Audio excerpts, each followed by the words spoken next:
நீங்கள் ரெகுலராக ஓட்ஸ் சாப்பிட்டு போர் அடிச்சிச்சுன்னா நான் சொல்கிற இந்த தோசை ரெசிப்பியை ட்ரை பண்ணி பாருங்கள்.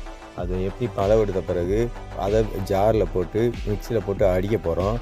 அடிக்கிறப்ப பவுடர் மாதிரி வரணும், திட்டாக இருக்கக்கூடாது. அப்படி திட்டாக இருந்தால் உங்களால் ஓட்ஸ் தோசை ரெடி பண்ண முடியாது. நல்லா தொட்டு பாருங்கள், நல்லா நைஸாக பவுடர் மாதிரி வந்துடும். அதுக்கப்புறம் அதை சட்டியில் நல்லா கலந்துட்டு திட்டாக இருக்கிறது ஃபுல்லாக நல்லா மிக்ஸ் பண்ணி விட்டு ரெடி பண்ணிக்கோங்க. அடுத்து நீங்கள் வச்சுருந்த முட்டையை எடுத்து அதில் போட்டு நல்லா கலக்கிட்டு நல்லா ஒரு 10 நிமிஷம் நல்லா ஊற விடணும். ஊற விட்ட பிறகு அதில் உங்களுக்கு தேவையான வெங்காயத்தை சின்ன சின்னதாக கட் பண்ணிக்கோங்க. எனக்கு 3 வெங்காயம் தேவைப்படுது. அதோடு போட்டுட்டு நல்லா மிக்ஸ் பண்ணிக்கோங்க. அதுக்கடுத்து உங்களுக்கு பச்சை மிளகா தேவைன்னா அதில் போட்டுக்கோங்க. நெக்ஸ்ட்டு சால்ட்டு போட்டுக்கோங்க. நல்லா சால்ட்டு போட்டுட்டு நல்லா தோசை மாவு பதத்துக்கு இந்த மாதிரி வர மாதிரி ரெடி பண்ணிக்கோங்க.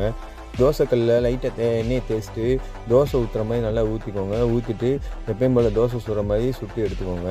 ஃபஸ்ட்டு நல்லா வெந்த பிறகு திருப்பி போட்டுக்கோங்க. திருப்பி போட்டுட்ட பிறகு நல்லா வெந்துடும். அதுக்கப்புறம் நீங்கள் பரிமாறினீங்கன்னா நல்லா அடை தோசை மாதிரியே வரும். இந்த ரெசிபி பிடிச்சிருந்துச்சுன்னா லைக் பண்ணிக்கோங்க. இந்த மாதிரி இன்ஃபர்மேஷனான ஹெல்த் வீடியோவுக்கு நம்ம பேஜை ஃபாலோ பண்ணிக்கோங்க.